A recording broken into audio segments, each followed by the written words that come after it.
In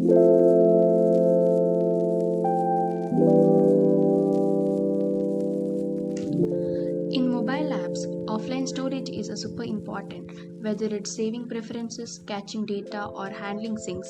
Let me quickly show you 3 ways to do it in React Native.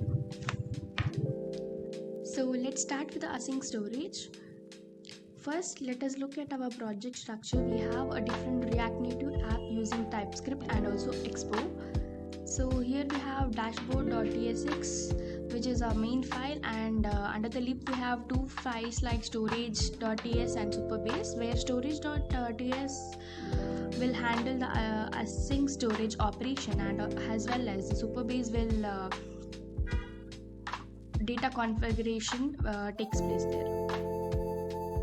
So coming to the dashboard page, here we are using different state management over here, and coming to the saving the data locally, the save data function handles writing to async storage. So it uses a unique storage key, that is this one, so that data can be retrieved later. After saving, it calls the getData function from here and immediately fetches the updated value and refresh in the UI. When creating a new assignment, you generate a unique ID using date.now. So synced false. So this flag marks this assignment as pending.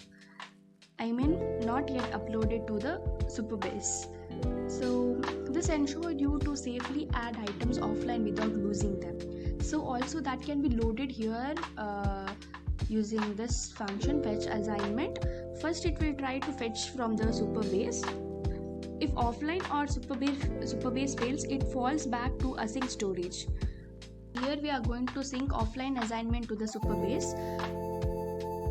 So first we are going to grab all the assignments in the local storage. If there is no data, it will exit earlier itself.